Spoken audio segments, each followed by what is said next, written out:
सर्वप्रथम तुमच्या सगळ्यांचं शिवसेना पक्षाच्या माध्यमातून मनापासून स्वागत करतो। आजची ही पत्रकार परिषद जावली पंचायत समितीच्या कालच्या निवडणुकीच्या सभापती नियुक्तीच्या संदर्भातले आहे। आणि जावली पंचायत समितीमध्ये ऍक्च्युअली काय झालं, नक्की काय परिस्थिती आहे याच्यावरती लोकांमध्ये कुठलाही संभ्रम नको व्हायला। आम्हाला बरेच लोकांचे कॉल आले, त्यांच्याकडून विचारण्यात आलं की नक्की काय झालं, आणि मग आम्हाला लक्षात आलं की याच्यामध्ये कुठल्याही प्रकारचे संभ्रम लोकांमध्ये नसावेत आणि ती स्पष्टता असली पाहिजे, म्हणून आज ही पत्रकार परिषद घेण्यात आलेली आहे। काल पंचायत समितीमध्ये सभापती म्हणून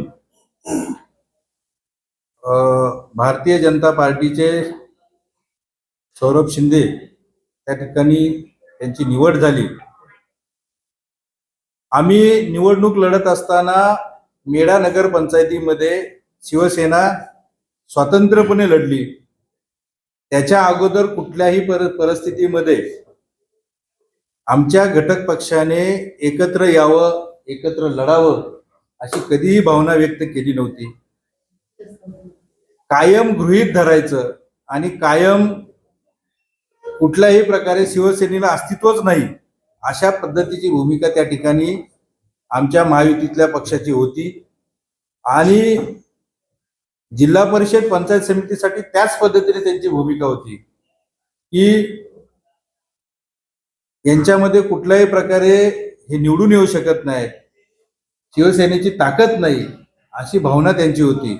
आणि असं असताना त्या ठिकाणी काल निवडणूक झाली सभापतीची, त्या जो मतदारांनी कौल दिला, आज 84 गावांचा एक गट शिवसेनेने घेतलेला आहे जावली तालुक्यातला, म्हणजे अर्धा मतदारसंघ शिवसेनेच्या त्या ठिकाणी पाठीमागे खंबीरपणे उभा राहिला। 2 पंचायत समिती आणि 1 जिल्हा परिषद निवडून येत असताना आमच्या महायुतीतले जे महायुती म्हणतायत ते सन्माननीय मंत्री महोदय गावागावामध्ये 2-2, 3-3 तास जाऊन बसले। आणि शिवसेना कशी चुकीची आहे, तिथले लोकप्रतिनिधी आम्ही जे मतदार मागणारे आहोत तिथले नेते कसे काय चुकीचे हे सांगत होते। आणि असं असताना सुद्धा मंत्र्यांचा दबाव, 15 वर्ष असणारे सत्तेचा आणि सत्तेच्या विरोधात, सत्तेतला असणाऱ्या पक्षाच्या विरोधात जाऊन जावलीच्या जनतेनं आम्हाला कौल दिला, कुसुंबी गटातील जनतेने आम्हाला कौल दिला। आणि त्या कौलाचा, त्या जनाधाराचा आदर करण्याचं काम आमचं होतं। आणि आमची भूमिका पहिल्या दिवसापासून ठाम होती की ज्या जनतेनं आम्हाला ह्या सत्तेच्या विरोधात जाऊन सुद्धा जो कौल दिलेला आहे त्याच्याशी प्रतारणा करायची नाही, ही आमची ठाम भूमिका होती। आणि जावलीतल्या जनतेला, जनतेशी गद्दारी करायची नाही, जनतेशी धोकेबाजी करायची नाही, ही आमची भूमिका ठाम होती। सत्तेसाठी वाटेल ते करायचं, सत्तेसाठी कुठल्याही थराला जायचं, ही भूमिका जावलीतून आम्ही मोडीत काढायची हे आम्ही ठरवलेलं होतं। त्यामुळं आम्ही ठाम भूमिकेवर होतो की आमचे 3 सभासद म्हणजे शिवसेनेचे 2 आणि राष्ट्रवादी आमच्याशी एकत्र लढल्यामुळं राष्ट्रवादीचा 1 असं ईश्वर चिठ्ठीवरती जायचं। आदरणीय शशिकांत शिंदे साहेबांचं आमचं त्यावेळी त्या विषयावरती 4-5 वेळा चर्चा झाली आणि ईश्वर चिठ्ठी ही ठाम झालेली होती। कोणाला सभापती पदाची उमेदवार म्हणून आपण ईश्वर चिठ्ठीला द्यायचं हे ठाम झालेलं होतं।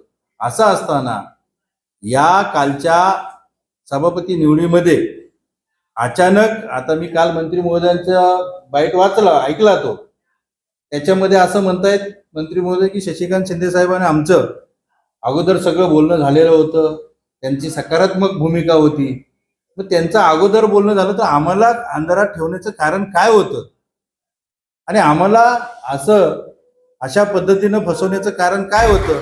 तर आम्हाला फसू द्या, पण जावलीच्या जनतेला हे वेळोवेळी अनुभव आलेले आहेत की अशा पद्धतीनं ऐन वेळेला कुठंतरी काही गोष्टींसाठी इथं हात मिळवणी करायची आणि जावलीच्या जनतेला कायम वनवासात टाकायचं. त्यांच्या कुठल्याही मताचा, त्यांच्या जनमताचा कधी आदर करायचा नाही. असं का झालं हा प्रश्न त्यांचा आहे. त्याने असं का केलं हे त्यांनाच माहिती असेल. पण हा संभ्रम आम्ही या ठिकाणी पूर्णपणे संपवतो की जावलीच्या जनतेच्या जनमताशी आम्ही कायम ठाम होतो. ईश्वर चिठ्ठीवरतीच आम्हाला जायचं होतं आणि अचानकच त्या ठिकाणी सन्मान्य शिंदे साहेबांनी सांगितलं की शिल्पा शिंदेनं हे करा. आम्ही म्हणतो शिल्पा शिंदे जे त्यांच्या घरातला उमेदवार आहेत, पंचायत समितीचे सदस्य आहेत, त्यांनाही आम्ही म्हणलेलो की तुम्ही त्यांचा सभापतीसाठी फॉर्म भरा. परंतु तसं न होता त्या तिथून पुन्हा मला वाटतं काहीतरी निघून गेल्या आणि पुन्हा आल्या आणि तटस्थ राहिल्या आणि 3 आणि 2 अशा पद्धतीनं भाजपचा विजय झाला. ही खरी वस्तुस्थिती. जावलीच्या जनतेला जाण्यासाठी आम्ही या ठिकाणी ही पत्रकार परिषद घेतली.